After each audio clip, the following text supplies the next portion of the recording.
আমি বিএনপির চাকরি ঠিক আছে, কিন্তু কিছু কিছু বিএনপি নেতারা আছে, তাদেরকে কে জন্ম দিছে আমি জানি না।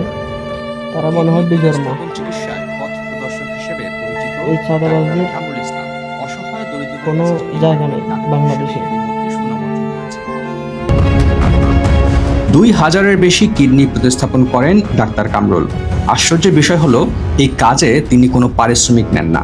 এমন মানবিক কাজের জন্য তিনি বিভিন্ন সময় পেয়েছেন সম্মান ও স্বীকৃতি। হাজারো গরিব অসহায় মানুষের মুখে হাসি ফোটানো ডাক্তার কামরুলের মুখে হাসি যেন এখন হারিয়ে গেছে। তিলে তিলে গড়ে তোলা সিকেডি হাসপাতালটির দিকে চোখ পড়েছে চাঁদাবাজদের। হাসপাতাল সব জানে যে সব কম খরচে রোগীদের একটা সেবা দেয়। শুধু রোগীদের না, আমি এখানকার যারা স্টাফ আছে, অনেক স্টাফ, আমাদের প্রায় 400 স্টাফ আছে, এরা 3 বেলা খাওয়া দাওয়া করে এখানে। এটা ফ্রি অফ কস্ট আমরা খাওয়াই। এবং যারা রোগীরা আসে চিকিৎসা নিতে, তাদেরও আমরা 3 বেলা খাবার দিই, কিন্তু আমরা কোনো ডায়েটের আলাদা কোনো বিল করি না। তো ফলে অনেক চাল কিনতে হয়, ডাল কিনতে হয়, রুটি কিনতে হয়, কলা কিনতে হয়, ডিম কিনতে হয়, এগুলা। তো এগুলা আমার স্টাফরাই কিন্তু যে বাজারের থেকে সবচেয়ে কম খরচে যেটা পাওয়া যায় সেটা কিন্তু এই কিছুদিন আগে এখানকার পাশের একটা রোডে, 4 নম্বর রোডে যুবদল কর্মী হিসেবে পরিচয় দেয়, বেশ ভয়ভীতি দেখায়, যে বলে যে আমি কমিশনার প্রার্থী, সেই অনেক কিছু বলে এবং প্রভাব বিস্তার করে এই জিনিসগুলো এখন আমরা দেব। ডিম দিত, কলা দেওয়া শুরু করছিল, চালও সে দেওয়া শুরু করছে অনেক বেশি প্রায়। আমি যখন জানতে পারি যেটা অনেক হাই প্রাইসে দিচ্ছে, এরকম যে ধরেন এক্সাম্পল হিসাবে 1000 ডিম দিতে 9,500 টাকা করে ধরছে, যেটা আমি নিজে গিয়ে কিনছি মাত্র 8,100 টাকা। আমাকে একটা, এই জায়গাতে আমি কোনো ব্যবসা করি না, প্রত্যেকটা জিনিস আমি ফ্রি খাওয়াচ্ছি। আমার রুটি দাম বেশি, 1 কেজি চাল 66 টাকার চাল 77 টাকায় আমাকে দিছে, পার কেজিতে 11 টাকা করে। আমি কিভাবে এটা চালাবো? এটা আমার পক্ষে অসম্ভব হয়ে যায়। ফলে আমি এটা সব বন্ধ করে আমি বললাম যে না, কোনো স্টাফ কিনতে পারবে না, কাউকে না। আমি নিজে কৃষি মার্কেটে গেছি, নিজে এখানকার যে ডিমের আড়তের কাছে গেছি, এবং তারপরে নিজে যেখানে রুটি বিক্রি হয় সেখান থেকে সবচেয়ে যারা কম প্রাইসে দিতে পারে সেগুলো নিয়ে আসছে। এখন তার এগুলি বন্ধ হয়ে যাওয়ার কারণে সে এখন আমাদের প্রতি ক্ষুব্ধ, এবং এই কয়েকজন স্টাফকে সে দোষারোপ করে যে সেই সব স্টাফে হয়তো স্যারকে জানিয়েছে এবং আমাকে তার এই কাজটা বন্ধ করে দিয়েছে। বাংলাদেশ প্রতিদিনের হাতে আসা সিসি ফুটেজে দেখা যায়, হাসপাতালটির কর্মরত এক ব্যক্তিকে বারবার ধমক দিচ্ছেন স্থানীয় যুবদল নেতা হিসেবে পরিচয় দেয়া একজন। ডাক্তার কামরুল ইসলাম জানান, গত জুলাই-আগস্টের পর থেকে বিভিন্নভাবে তিনি চাঁদা দাবির বিষয়টি লক্ষ্য করেন।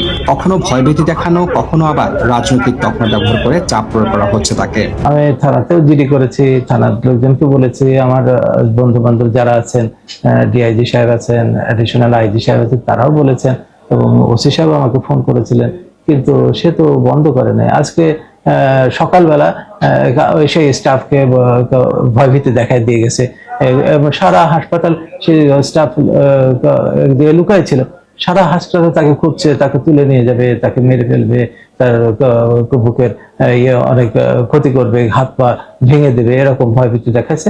এবং শেষ পর্যন্ত কি বলতেছে যে তার কাছে, সে স্টাফের কাছে সে 5 লক্ষ টাকা পায়, কিন্তু কোনো ডকুমেন্টস নাই, কোনো রিসিপ্ট নাই। 5 লক্ষ টাকা পায়, আমাকে 5 লক্ষ টাকা দিতে হবে, নাহলে সে স্টাফ এখানে কাজ করতে পারবে না। সে স্টাফ আওয়ামী লীগ করে, অমক করে, হ্যান করে, এইসব। আমার এখানে যে অ্যাডমিনিস্ট্রেটর তার আছে, মুখে দাঁড়িয়ে আছে, সে জামাতের আমির, এই সেই হাবে যাবে, কিন্তু উনি ঢাকা ইউনিভার্সিটি জড়িয়ে এই ধরনের, মানে যাকে যা পায় তাকে তাই। মঈন নামে, মঈনুদ্দিন সম্ভবত নাম, মঈন নামে সবাই পরিচিত। এরকম সে যে শুধু আমাদের এখানে হাসপাতালে না, আরো কয়েক জায়গায় আমি শুনলাম যে এতিমখানায় গিয়ে আর এক হাসপাতালে আরেকজন ডাক্তার সাহেব আমার পরিচিত, সে তার ওখানেও গেছেন, সব জায়গায় এসব নিউসেন্স ক্রিয়েট করতেছেন। এরকম যদি মানে আসলে একটা রাজনৈতিক দলের তো ভাবমূর্তি ভীষণভাবে ক্ষুণ্ণ হচ্ছে, এবং আমি নিজেই হতাশা ফিল করতেছি যে আমি এত কম, আমার প্রত্যেকটা জিনিস খুব হিসাব করে চলতে হয়, নাহলে এবারে আমি এত কম খরচে আমার দেওয়ার পক্ষে সম্ভব না। আপনারা জানেন আমার এখানে কিডনি ট্রান্সপ্লান্ট করি 2,10,000 টাকা। ঢাকা শহরে যে ধরনের ট্রান্সপ্লান্ট আমরা করে দিই, যে কোনো একটা প্রাইভেট হাসপাতালে গেলে এটা 10 লক্ষ টাকা খরচ হতে পারে। আর পার্শ্ববর্তী দেশে গেলে তো 20-25 লক্ষ টাকা, আমি 2 লক্ষ টাকা করে কিরকম হিসাব করে আমাকে চলতে হয়। এই জায়গায় তো আমি ব্যবসা করি না। আমি যদি ব্যবসা করতাম, আমি তাকে বলেছি যে অনেক ব্যবসা, বড় বড় প্রতিষ্ঠান আছে যেখানে ব্যবসা করতেছে, তারা অনেক টাকা ইনকাম করতেছে, আমি কোথা থেকে টাকা দেবো? বিষয়টি নিয়ে একাধিকবার বিএনপির ঊর্ধ্বতন নেতাদের কাছে অভিযোগ জানান ডাক্তার কামরুল ইসলাম। এরপরে প্রকাশিত হয় গণমাধ্যমে প্রতিবেদন। শুক্রবার মধ্যরাতে সিকেডি হাসপাতালে ডাক্তার কামরুল ইসলামের সঙ্গে দেখা করেন যুবদল সভাপতি ও সাধারণ সম্পাদক। আশ্বাস দেন, দলের নাম ব্যবহার করে কেউ কোনো অনৈতিক কাজ করলে সেটার ব্যবস্থা নেবে বিএনপি। রুমান আকন, বাংলাদেশ প্রতিদিন।